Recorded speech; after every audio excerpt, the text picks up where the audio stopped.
Next week we celebrate our 50th weekly episode with some brand new material. But for this week, I'd like to replay our most popular episode of the podcast so far.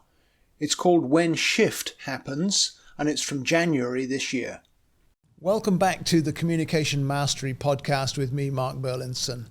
This is where we unleash the power of understanding to build bridges and not boxes, especially because we understand that communication is the soil in which teamwork grows, and our businesses thrive on teamwork, don't they?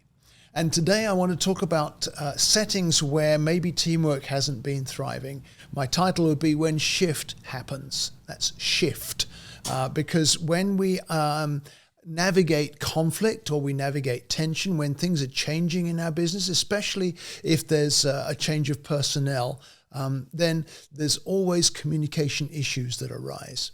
And especially if you've, like I have, focused on discovering each person's unique gifting and each person's unique strengths and making the best of those in the business setting, then you're leading by raising up other leaders, but it doesn't always work out, does it?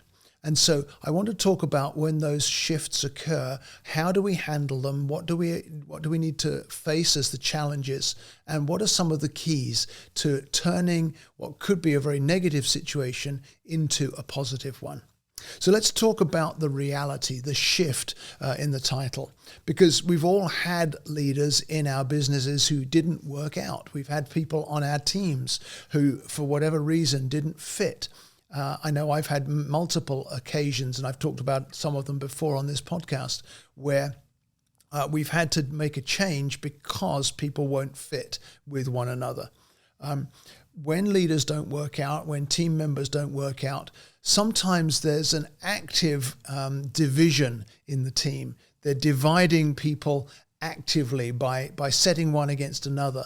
Or sometimes when people don't fit, it's more of a passive division. There's just this sense that things aren't quite right and we're not pulling together. There's no active conflict happening, but there's still that passive divisiveness. And whether you've got active or passive divisiveness, it's going to undermine the vision and the mission of your business. And so it's important it be addressed. And you as the leader are going to have to be sure to address that. You're going to need to pull on different aspects of your communication profile to do that. And when you're trying to resolve some of these issues, sometimes the only answer is for somebody to leave the team. And sometimes people will leave easily or quickly. Other times you have to ease them out or maybe even suddenly terminate them. It's very difficult to do that in some settings, or some people find it too easy to do that. I want to address both of those in this episode. Some people cause division by differing through personality, but others divide more by differing with the mission, the focus, the goals of your organization. And again, the way you handle it will differ depending on which of those circumstances you're dealing with. Let's talk, before we talk about what to do, let's talk about what shift really reveals. Why is it not working? Why is this person or these people causing a challenge or a conflict? And sometimes it's because someone refuses to grow personally, or they've neglected personal growth. Hopefully all of your team have embraced the principle of growing. That's why we're listening to this podcast after all. But if someone has, for whatever reason, refused to grow or refused to accept input, then there's going to be a challenge, because if you're building a team that's focused on personal growth, personal improvement towards the goal of the mission or the organization, then anyone who's not on that journey with you is going to cause division. Another area where things don't work is if we as business leaders haven't really recognized some of our own blind spots. I've always made it my practice when there's been a challenge like this to look into my own life, to look into my own way of leading and think, is there a blind spot here? I'll often go to somebody to help me look at my own handling of the situation to say, what am I missing? What could I do better? What do I need to address? Have I maybe had a blind spot around this person where I've refused to see a challenge and I've refused to address it? whatever those blind spots would be, it's very valuable for me to look into those and to accept them and then to address them. Sometimes a person's past experience can't adapt to new settings. So if there's change in your business process, or there's change in your market, or there's a challenge that's come that's caused the whole business to adjust and to refocus in a new direction, then sometimes somebody who's had maybe a difficult past experience with change in the past will find it hard to adapt to that. And so someone who fitted before may not be a fit in the future. And that can be another cause of shift happening.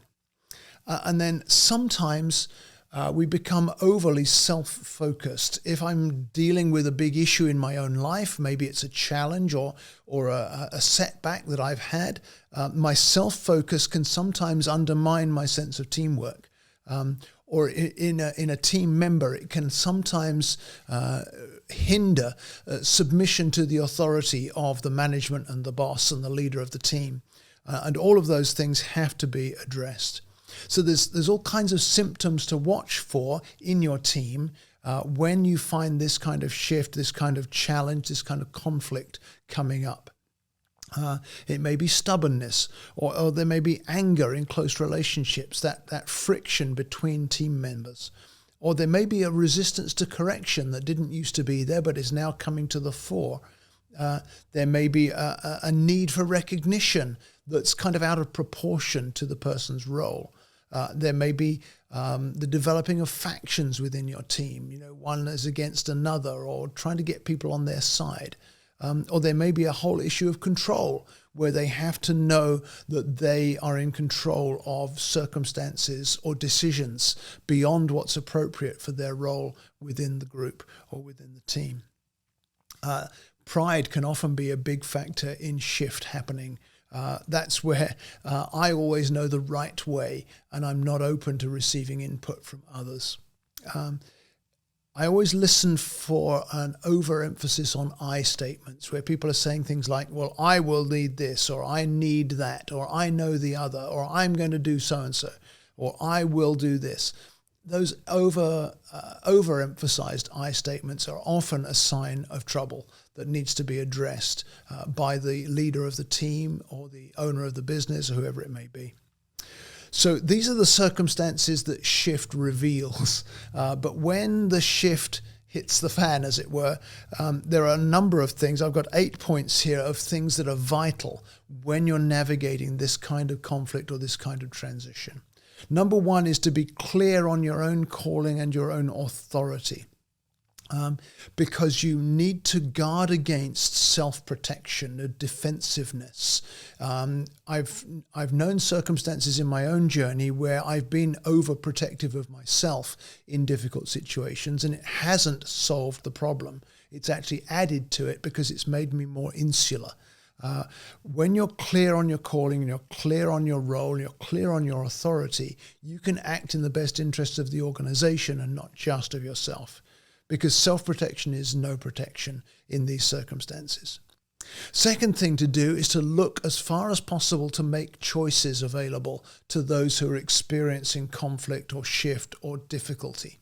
I remember one circumstance where my wife and I had hired a couple to work alongside of us, and it really wasn't working out, but we were able to offer 2 or 3 different choices for them to select from, and in the end they chose the choice which was to depart, and that was the best choice for them and for us, but we'd offered them several other choices within our own parameters as well. And so when it's less of an ultimatum and more of a choice, it's easier for somebody to accept that change needs to happen. A third point that's very important is to seek wisdom from external sources, to call on the resources around you, to bring in others who know you well, but also know your circumstances well enough. A long way back in my past, I was fairly dysfunctional in a leadership setting, and my boss was sidelining me, basically. And I went to get wisdom and counsel from somebody I trusted who was outside the situation. And they were the ones who said, you know what, it's probably time for you to move on. You were a good fit when you started there, but now you don't fit, and you need to look for something else. And I was very grateful for that external input. Other times I've had external input where people have helped me to see I need to stand firm for what I know this team or this organization stands for, and that means that somebody else is going to have to shift instead. External wisdom, external resource is vital. The fourth thing I think that goes right along with number 2 is that you need to recognize and own your own shortcomings and your own challenges, so that you're not making out that you're completely in the right when there's a challenge or a shift like this. If you can recognize your own shortcomings, even if you're not going to be the one who's going to change through this shift, then you can at least be honest and vulnerable and humble in the process of resolving the issue. Number 5 would be to beware of taking sides, because this is not an us versus them. Whatever the cause of the shift and the challenge that's happening, the transition that's needing to take place, it's not us versus them. Or if it is, that's going to make things worse. Really, it's the mission versus the self-interest. And we want to hold to the mission or the goal of the organization firmly, clearly, and fairly. Number 6 is simply to stand firm. Once you know what the goal is, what you know the target, then you need to stand firm and hold for that. There will be challenges to you standing firm for what you have come to understand is right, or what you know is the right choice. But when those challenges come, you have to stand firm. I remember another circumstance where somebody was saying to me, I don't feel like there's a place for me in this team. And what they were trying to get me to do was to change what the team looked like so that they could fit on their own terms. But that was going to cause great chaos within the team. And so in the end, I had to turn around and say, you're right. There isn't a place for you on this team, and I'll pay you till the end of the week, but you're gone. Goodbye.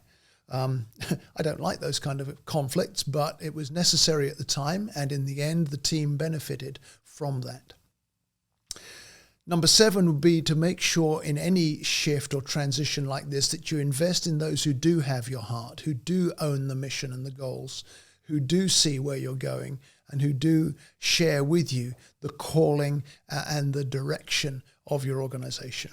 Invest in those people, make sure that they know that they're valued. And then number 8, finally, is to take action. Very often there isn't just one correct answer. There are multiple answers that you can bring into shifting transition situations like this. But if you hold firm to your corporate values, then whatever action you take is going to move you in that direction. It may be that you take one of 2 or 3 different possible choices, but as long as you take action, don't hold back. Somebody once said to me, would you rather wrestle a lion cub or a full-grown lion? And of course, the answer is it's easier to wrestle a lion cub. When you see a challenge, when you see a problem, it's important to tackle it early before it grows into something more fierce. And then after the shift, after the transition, after maybe the conflict has been resolved by whatever means it is, whether it's been tough or whether it's been simple, you need to deal with that kind of post-operative fatigue. You know, if ever you've had some kind of surgical operation, you know that there's a fatigue that comes after it because something big has happened. There's been something taken out or something being put in that needs to be changed. And then you need to deal with that fatigue that follows. So you need to keep restating the vision for your organization, for your team. You need to demonstrate care and empathy for the team that remains if there's been a change of personnel. And you need to continue to prioritize the mission that you're engaged in together. Because once we keep our eye on the goal, we can move forward together. And you're less likely to have those kinds of shifts, those kinds of transitions, those kinds of conflicts that we've just talked about navigating. So I hope that's helpful to you. And you may be thinking of somebody else who could benefit from what we've talked about in this episode. So maybe you could pull out your phone and text them a link to this episode and say, here, listen to this. I think it'll help you. Or maybe you found this helpful and you'd like to leave us a review. That would be very helpful to me as well.